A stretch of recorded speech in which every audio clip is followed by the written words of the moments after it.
Hello students, welcome to Teaching Aura. Today our topic is about communication. What do you mean by communication? Let us start with the definition of the communication. So communication is a process of exchanging the ideas, exchanging the information and feelings, facts, etc. So let us start with the proper definition of communication. Communication is fundamental to the existence and survival of humans as well as an organization. It is a process of creating and sharing ideas, information, views, facts, feelings, etc. among the people to reach a common understanding. It is very fundamental thing, it is very basic thing for the survival of the human in the society. So in the process of communication, we share ideas, we share information, we express our views, we say facts, we share our opinions, we share our feelings, etc. This is what happens in the process of communication. So there are three major elements in the process of communication. One is sender, who says the information, and another is a receiver who receives the information, who takes the information from the sender, and the third one is message itself. So let us see the process of communication. If you take the process of communication, this is how the overall process continues. Now a sender will text a message and that text will be sent through message, a phone message or an email message, that is called encoding. The message which is sent by a sender is called encode, and the message which is going to the receiver, there the receiver will decode it. If you look at the process of communication, now sender and receiver, sender will send a message and that message is received by the receiver. He understands it, he decodes it, and then he gives the feedback. This is how the process starts.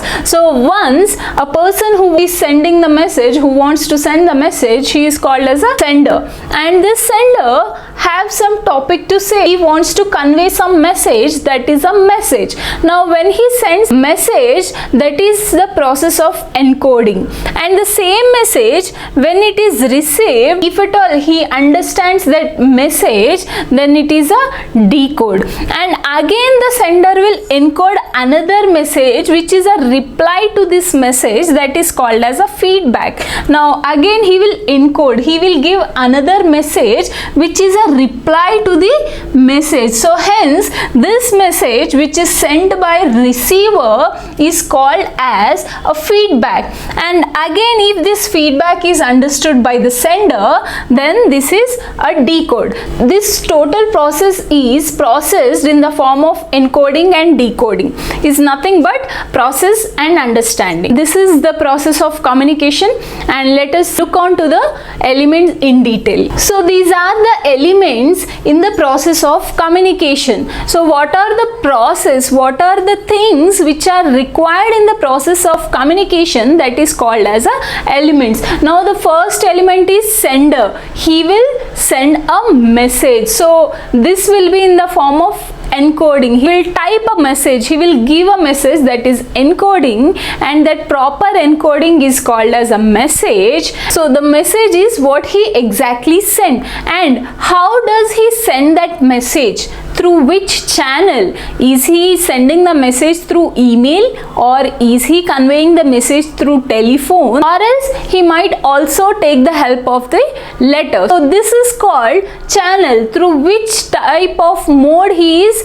conveying that message is called as a channel. So this is also considered as one of the elements in the communication. At last, in the fourth element, here comes the receiver. Receiver who takes that message, and then he will decode this message. He will take the message. After taking the message, how he understands and react to it, that is called as a feedback. So 1, 2, 3, 4, 5, 6, 7, and the eighth one is noise. This is also considered as one of the elements in communication. This is how the total process of communication goes on, and these elements create a disturbance in decoding the message by the receiver. Now it might be a noise, so that noise might be from the sender or else from the receiver or else sometimes in the means of channel. For example, if a sender means of channel is a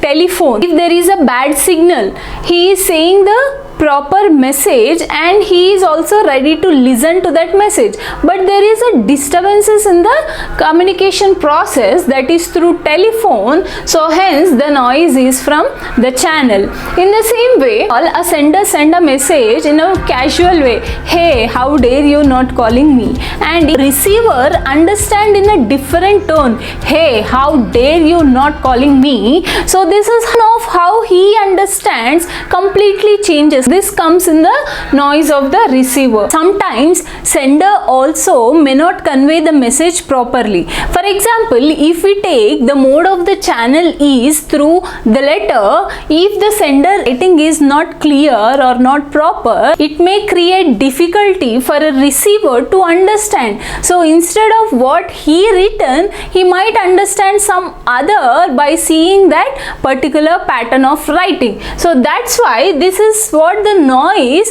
which creates the disturbance in this process of the communication. So that's why this noise is also considered as one of the elements in the communication. I hope you understood these elements of communication as well. Let us move on to the types of communication. So now the types of communication, based on the channels, this communication is divided, and also based on the style and purpose, also this types of communication divided. So let us talk about types of communication based on the channel. Based on the channel, the communication is divided into verbal and non-verbal. Coming to the verbal, it is again divided into oral and written. The communication which we speak is called oral communication, and the communication through the process of writing, letters or emails, that comes under written. Sometimes even notice, that also comes under this written communication. Coming to non-verbal communication. Non-verbal communication talks everything about the body language, about your gestures, your postures and your expressions while talking. So all these also convey the message. When you are smiling, it conveys some type of courtesy, and when you are sad, it expresses some type of thing which you are going through. So all these expressions, facial expressions, body language, gesture, postures, everything comes under non-verbal. Based on the utility, that is style and purpose of the communication, it is divided into formal and informal. Now formal, the communication in an official way, that is a formal communication, like how we have personal letters and official letters. In the same manner, whatever related to personal, near and dear, that is a informal communication, and formal to the officials, to the higher persons, to the superiors, if at all we communicate, that is called as a formal communication. This formal communication is again divided into two types. One is horizontal communication and another is vertical communication. So the line itself suggested horizontal, it means in an equal way. Let me give you with an example so that you can understand it very clear. A school organization wanted to sell their school kits like uniforms, sweaters, books, everything. First of all, the school organization have to consult the another organization like garment organization, and again they have to consult one more organization to know the prices of the garments, to know the prices of the books. They have to consult one more organization, and likewise to the socks and shoes and everything, each and every item which they wanted to include in their kits, they have to consult all the different organizations one after the other in the same line, and hence that type of communication is called as a horizontal horizontal communication.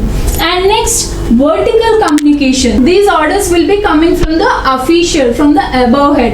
If at all a school principal wanted to conduct a parents meeting, he will inform that information through administrative head, and then administrative will create a circular about the parents meeting date, time, venue, everything, and he will send that to the teachers, and the same thing teachers will send the information to the school students, and the students will pass the information to the parents. This process is done one after the other from the above to below. This information is coming through the superiors to the subordinates. This is called as, and sometimes the information also can go from the subordinate to the superior. For example, about the results and marks, teachers will inform that to the principal, and then principal will inform it to the coordinator or director. So this is how it will go from down to up. So this is called as a down to upward communication and up to downward communication. I hope you understood this. Let us discuss one of the most important topics of the communications, that is barriers to communication. So let us see what are the barriers, what are the trouble in the process of communication. These are the 6 type of barriers of communication. Let us study in detail about each of the barriers. The first one is physical environmental barriers. Physical environmental barriers are like time, place, space, climate, noise, and choice of medium. So here the choice of medium is given separately, but this also comes under this physical environmental barrier. If at all any meeting is conducted in a particular place and there is no sufficient place, and the member who attended for that meeting is much more than the space which is there, so that is how it creates a disturbance, a noise. It creates a noise. If at all the venue is an open place and if it's raining, that is a climate barrier. The choice of medium, major members who attended that meeting can understand only Telugu, but if at all the speaker convey the message in English or in some other language except Telugu, then it is a choice of medium. And the time or timing, so this is about the physical environmental barriers. Let us speak about semantic barriers. Semantic barriers means it is due to various meaning, various perceptions, various connotative meanings. So this disturbance is caused due to various meanings of the same words, etc., like that. And cultural barriers, because of the diversity of cultures. Many people have different cultures of their own language, their own communications. For example, North Indian, South India, in the form of culture, it is entirely different even though we are of the same country. So like how the different type of countries, they have different types of cultures. So that is a cultural barrier. Psychological attitude barrier. So this depends upon moods and attitudes and relationship with the other person. Barriers caused by varying perception of reality. So this is again comes under the perception, according to the receiver's perception point of view, how he understand and comprehend the message which is sent by the senders.